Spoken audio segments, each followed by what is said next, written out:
Ang unang letter K, mga kapatid ko sa Panginoon, kung sino si Jesus sa ating buhay ay ang salitang kadahilanan. Kadahilanan? Anong ibig kong sabihin sa salitang ito? Si Jesus ang kadahilanan kung bakit tayo narito sa mundong ito. Sino siya? Siya ang dahilan. Siya ang kadahilanan kung bakit tayo naririto sa mundong ito. Dahil nilikha tayo ng Diyos sa pamamagitan niya. Amen po. At kahit bilang si Jesus ang dahilan o kadahilanan kung bakit tayo narito sa mundong ito at bakit tayo nagkakaroon ng buhay, dapat lang na mabuhay tayo para sa Panginoong Hesus. Sinong handang mabuhay sa Panginoong Hesus? Sinong gustong sumunod sa Panginoong Hesus? Gusto niyong mamatay na nakapako sa krus? Di gusto niya eh. Sino maging katulad kay Jesus? Ako lang gusto?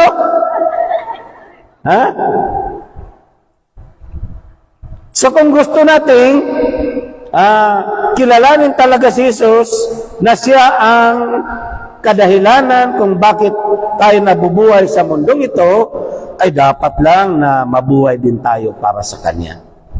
Amen. Mabuhay tayo para sa ating Panginoong Hesus.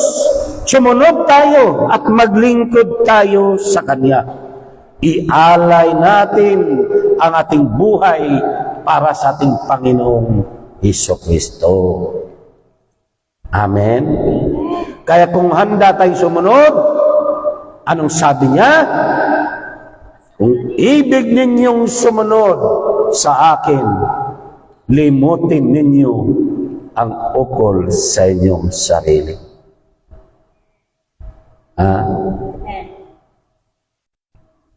Naintindihan niyo ba yung sinabi ng Panginoon? Limutin ninyo ang ukol sa inyong sarili. Anong ibig sabihin nun? Nakalimutan mo ang asawa mo? O ang sarili mong pangailangan? Ang ibig sabihin nun, ialay natin ang ating buhay para sa Diyos. Handa nating sundin ang Kanyang kalooban. Handa nating sundin ang Kanyang mga ipinag-utos. Kaya paglimot sa sarili ay pagbabago ng buhay. Pagbabago ng ating buhay, pagsunod sa kalooban ng Diyos. Kaya sabi niya, ibig ninyong sumunod sa akin, limutin ninyo ang ukol sa inyong sarili. At ano pa ang kasunod noon? Pasanin ninyo ang inyong krus araw-araw. Sino ang mga krus nyo? Hindi yan. Hindi yan asawa ninyo, mga anak niya, hindi yan. Ang cross na tinutukoy ng Panginoon ay yung lubusang pagbabago ng buhay natin. Pagsunod sa salita ng Diyos. Dahil napakahirap sumunod sa kalooban ng Diyos. Sinong nakasunod dito ng perfect? Sinong sumunod dito sa salita ng Diyos na sinabi niya, mahalin mo ang iyong kapwa? Sinong nagmahal sa kapwa? Akala ko ba kanina gusto niya sumunod sa Panginoon? Gusto niyang ialay?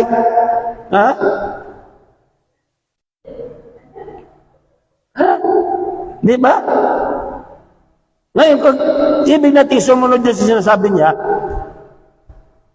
mahalin mo ang iyong Diyos na higit sa lahat at mahalin mo ang iyong kapwa tulad ng iyong sarili, hindi mo nasisiraan ang kapwa mo. Hindi mo na pinoproblema ang buhay ng iba.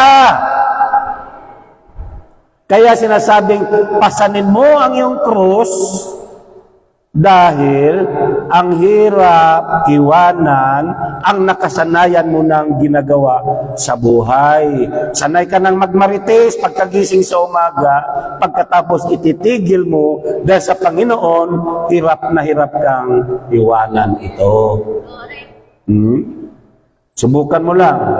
Sabihin siya ng doktor, tigilan mo muna yung pagkakape mo, pero nakasanayan mo nang gawin yung pagkakape pagkagising mo sa umaga. Sasabihin mo sa doktor, baka naman dok, pwede kalahati lang. Makikiusap ka pa. Amen. So ito ang dapat nating tandaan na si Jesus ang kadahilanan kung bakit tayo nabubuhay sa mundong ito, at ang dapat nating gawin, sumunod tayo sa kanyang kalooban, magpasakop tayo sa Panginoon. Amen? Ha? Mahalin natin ang ating Diyos na lumikha sa atin, siyang dahilan kung bakit ka nabuhay sa mundong ito, di ba? Sa literal na pamumuhay natin, sa literal nating buhay, ang ating mga magulang ang dahilan na ginamit ng Diyos upang maging tao tayo nung hindi pa natin kilala ang Diyos. Ang pagkakilala natin, ang ating mga magulang ang dahilan kung bakit nandito tayo sa mundong ito. Kaya mahal na mahal mo ang iyong mga magulang. Pwera lang yan sa mga soberbiyong anak. Sino ang mga soberbiyong anak?